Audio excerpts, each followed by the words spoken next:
Hi everyone, I'd like to introduce to you Greg Ford. He's one of the co-creators of the work style assessment.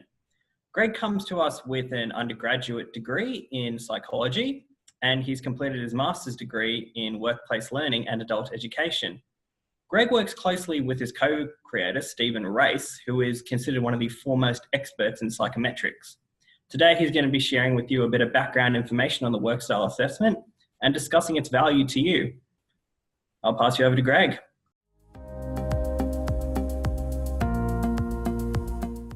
I would ask a question of whoever's listening or watching this. Think of a time you didn't fit into a job or fit into a culture. Why was that environment not right for you? The benefit we can provide is helping understand where that fit is and how to communicate better with those around you once you're in that environment, how you can behave a bit differently, different choices and actions that might help you thrive in that environment.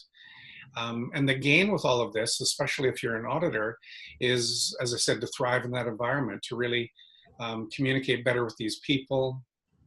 You can perhaps get repeat business from some of these organizations that really like how you communicate, how you act and behave on the job. They'll invite you back.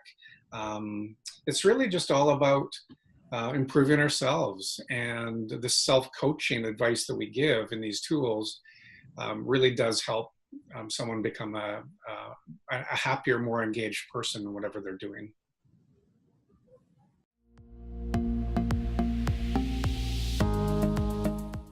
Few things that make it different. Number one, as mentioned, it's specialized for auditing.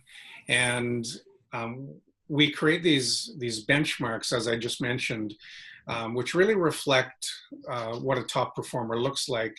And it also then helps whoever's reading it, be it the employer or the auditor himself or herself, really gain insight into what specifically they can improve upon.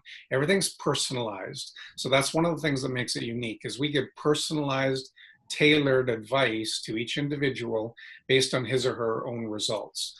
That's quite unique. The other thing is everything we do is normative. So there are two kinds of psychometrics assessments. One is normative, one is ipsative. And the ipsative tests, which we're not, are more the ones that give, a color or a label to someone. They're called type indicators. And they can be a fine tool for team building, but they're not normative like our tool and most high quality tools are, where you're comparing against a broader group as opposed to comparing your own data against yourself over time. And so that's another thing that makes it different. It's comparing whoever takes this against the broader group of auditors in particular. So there's this double specialization that takes place.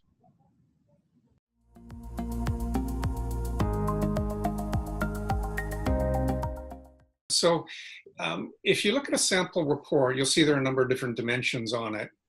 And you'll see there's a marker on there, and that marker represents each individual person's score. And one thing we communicate very carefully is there's necessarily not a good or bad score or a right or wrong personality. This is just how you're born. And if you look at a few of these dimensions, for instance, one of them is are you more direct or are you empathetic?